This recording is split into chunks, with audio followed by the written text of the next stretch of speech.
Everyone, আসসালামু আলাইকুম। কেমন আছো তোমরা? আশা করছি ভালো আছো।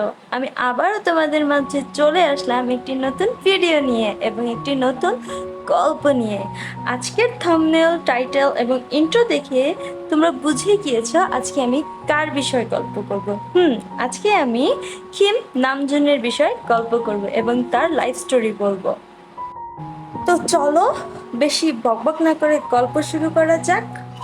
কিম নামজুন, যিনি বিটিএস এর RM নামে পরিচিত, তার জন্ম 1994 সালের 12 সেপ্টেম্বর সাউথ কোরিয়ার ডনচাক শহরে। শৈশবের 5 বছর সেখানেই কেটেছিল। এরপর পরিবার চলে যায় ইলশান শহরে। তারপর সেখানেই বড় হতে থাকে তিনি। তার বাবা মা এবং ছোট্ট একটি বোন নিয়ে তাদের ছোট্ট একটি পরিবার। তার ছোট বোনের নাম হলো কিম জিয়ংমিন।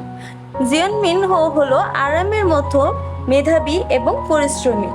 আরামের বাবা ছিলেন সাউথ কোরিয়ার একজন টেলিকম কোম্পানির কর্মকর্তা এবং তার মাও ছিলেন সেখানকারই একটি এজেন্টের কর্মকর্ত্রী।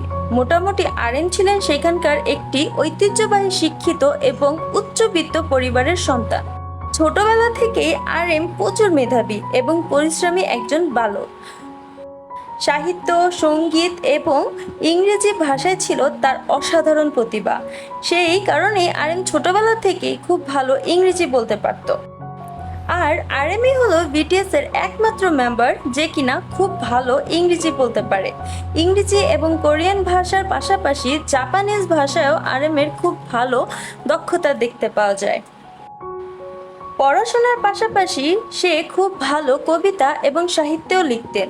তাই সে সিদ্ধান্ত নিয়েছিল ক্যারিয়ার করার জন্য সে একজন সাহিত্য অথবা কবি হবেন। কিন্তু তার এই ইচ্ছে বেশি দিন স্থায়ী হলো না। মাত্র 11 বছর বয়সে যখন সে পঞ্চম শ্রেণীতে এপিট হাই এর ফ্লাই গানটি শোনার পর তার হিপ হপের প্রতি একটি আগ্রহ সৃষ্টি হলো। গানটি তার মনে প্রশান্তি এনে দিচ্ছিল। এরপর সে এই ধরনের গান বেশি শুনতে থাকে। এরপর থেকে আরএমের কেমন জানি হিপ হপ সঙ্গীতের প্রতি অন্যরকম ভালোবাসা এবং অ্যাডিকশন কাজ করা শুরু করে। তখন থেকে আরএম তার সেই লেখার কবিতাগুলোকেই গানের রূপে গাইতে শুরু করে এবং সে দেখেন তার কবিতাগুলো গানের ভাষায় চমৎকার লাগছে। এরপর থেকে তিনি তার ক্যারিয়ার করার জন্য হিপ হপ সঙ্গীতই বেছে নেন। এরপর আরএম যখন মিডল স্কুলে ভর্তি হন তখন থেকেই সেখানকার একটি স্থানীয় হিপ হপ সার্কেলে র্যাপ গাইতে থাকেন এবং সে অ্যাডোবিট রেকর্ডার ব্যবহার করে তার গানটি রেকর্ড করতে থাকে। এরপর 2008 সালে সকলের সামনে তার গান গাওয়ার প্রতিভা একটি কনসার্টের মাধ্যমে প্রকাশ করে। তো তখনও বিটিএস নামক কোনো ব্র্যান্ড সাউথ কোরিয়ায় ছিল না। তার এই কনসার্টের পর অন্যান্য আরও র্যাপারদের সাথে তার কাজ করার সুযোগ হয়ে ওঠে। কিন্তু আরএমের বাবা মা তার এই মিউজিকের প্রতি কাজ করাটাকে তেমন একটি পছন্দ করতেন না, কারণ আরএম ছিল প্রচুর পরিমাণের মেধাবী এবং সে ছিল একজন টপার স্টুডেন্ট। তার বাবা মা তাই চেয়েছিলেন যে সে তার পরবর্তী পড়াশোনার উপর ফোকাস করবে। এরপর একদিন আরএম তার মাকে জিজ্ঞেস করলো যে মা, তুমি কি তোমার ছেলেকে 5000 স্টুডেন্টের মধ্যে টপার হতে দেখতে চাও নাকি ওয়ার্ল্ডের নাম্বার 1 র্যাপার হতে দেখতে চাও? একটা মানুষের মধ্যে কতটা সেলফ কনফিডেন্স থাকলে সে এই ধরনের কনফিডেন্ট নিয়ে তার পরিবারকে বা একজন মানুষ আরেকজন মানুষকে এই ধরনের কথা বলতে পারে। আর আমাদের আরএমের মধ্যে সেই সেলফ কনফিডেন্টটা প্রচুর পরিমাণের ছিল, তাই আজ হয়তো সে এই পর্যন্ত আসতে পেরেছে। এর পরের গল্পে আসে। এরপর আরএম হাই স্কুল থেকে মাধ্যমিক শেষ করার পর আরএম 2019 সালে গ্লোবাল সার্ভার ইউনিভার্সিটি থেকে ব্রডকাস্টিং এবং এন্টারটেনমেন্টের উপর গ্র্যাজুয়েশন কমপ্লিট করেন। এরপর হেনিয়ান সাইবার ইউনিভার্সিটি থেকে বিজ্ঞাপন এবং মিডিয়ার উপর MBA করেন। এছাড়াও আরএম 12 বছর বয়সে 4 বছরের জন্য নিউজিল্যান্ডে থেকে পড়াশোনা করেছে। এখন বলি আরএমের বিটিএস এর লিডার হয়ে ওঠার গল্প। RM 2009 সালে সঙ্গীত জগতে প্রতিষ্ঠিত হওয়ার জন্য বিগ ডিলে অডিশন দেন। সেখানে তিনি প্রথম রাউন্ডে ভালোভাবে উত্তীর্ণ হয়েছিল, কিন্তু দ্বিতীয় রাউন্ডে সে তার গানের লিরিক সব ভুলে যায়। এই কারণেই সেদিন তার বিগ ডিলে টিকে থাকা হয়ে ওঠে নাই। এই ঘটনার পর সেখানকার এক র্যাপার RMকে তার সাথে যোগাযোগ রাখতে বলে। সেই লোকটির সাথে আবার বিগ হিটের পরিচালকের সাথে খুব ভালো একটি সম্পর্ক ছিল। এরপর সেই লোকটি RM এর বিষয় বিগ হিটের সেই পরিচালকের সাথে উল্লেখ করে এবং RMকে বিগ হিটের অডিশন দেওয়ার জন্য উৎসাহিত করে। এরপর 2010 সালে RM একজন র্যাপার হিসেবে বিগ হিটে অডিশন দেয় এবং সেখানে সে সফল হয়। সেইখানে BTS এর আরও দুইজন মেম্বার জেহোপ এবং সুগার সাথে তিনি 3 বছর ট্রেনিং করার পর 2013 সালে BTS এর অন্যান্য মেম্বারদের সাথে নো মোর গানটির মাধ্যমে ডেবিউ করেন।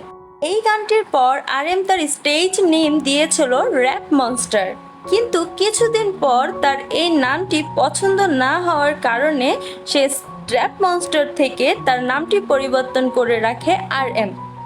কিন্তু আমরা এখনো আমাদের গোল্ডেন মাকনে জঙ্কুকের মুখে শুনতে পাই তার এই নামটি।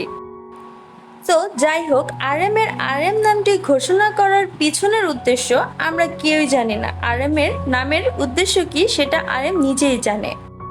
RM BTS এবং BTS এর বাইরে অনেক অ্যালবাম রিলিজ করেছে এবং অনেক জনপ্রিয়তাও অর্জন করেছে। 17 মার্চ 2015 সালে সে তার প্রথম সোলো মিক্স স্টেপ RM প্রকাশ করে। এটি তখন আমেরিকান একটি ম্যাগাজিনে 2015 সালে সেরা 50টি হিপ হপ সং-এর লিস্টে 48 নম্বরে পজিশন ছিল। তার কাজের জন্য দেশি বিদেশি নানান অ্যাওয়ার্ড অর্জন করেছে। 2017 সালে আমেরিকান হিপ হপ ম্যাগাজিনে XXL তাকে 10 কোরিয়ান র্যাপারের তালিকায় অবস্থান দিয়েছিল। এছাড়াও RM অনেক জনপ্রিয়তা এবং খ্যাতি লাভ করেছে এবং অনেক অ্যাওয়ার্ডও পেয়েছে, যা বলে শেষ করা যাবে না। এরপর RM BTS এর অন্যান্য সদস্যদের সাথে 2021 সালে সাউথ কোরিয়ার রাষ্ট্রপতির বিশেষ দূত হিসেবে নিয়োজিত হয়। RM শুধু সঙ্গীত জগতেই জনপ্রিয় না, সে গরিবদের জন্য এবং অসহায় বাচ্চাদের জন্য অনেক কিছু করেছে। একজন ভালো মনের অধিকারী। RM BTS গ্রুপের লিডার হলেও সে কখনো অন্যান্য মেম্বারসদের সাথে রুড বিহেভ করে নাই। সে সবসময় তাদের সাথে ফ্রেন্ডলি বিহেভ করেছে এবং BTS এর আদার্স মেম্বার্সরাও তার সাথে খুব ফ্রেন্ডলি এবং ফ্রিভাবে কথা বলতে পারে এবং সব কিছু শেয়ার করতে পারে। আর এইভাবে আস্তে আস্তে RM BTS এর অন্যান্য 6 জন মেম্বার্সকে নিয়ে BTS ব্র্যান্ডকে ওয়ার্ল্ডের মোস্ট ফেমাস একটি ব্র্যান্ড করে তোলে। সো ফ্রেন্ড, আজকের গল্পটি এই পর্যন্তই। যদি আমার এই গল্পটি তোমাদের কাছে ভালো লাগে তাহলে প্লিজ ভিডিওটিতে একটি লাইক করে দিও। আমি জানি যে আমার পেন্টিংটি আজকে তেমন একটা ভালো হয় নাই, কারণ আমি ড্রয়িং নতুন শিখছি। আমি আশা রাখছি যে আমি ভবিষ্যতে আরও ভালো করে ড্রয়িং শিখে তোমাদের সুন্দর সুন্দর ভিডিও উপহার দিতে পারি। সেজন্য তোমরা প্লিজ আমাকে একটু সাপোর্ট করো, আর প্লিজ আমাকে সাপোর্ট করার জন্য চ্যানেলটিকে সাবস্ক্রাইব করে দিও। আজকের এই পর্যন্তই। আল্লাহ হাফেজ, আসসালামু আলাইকুম।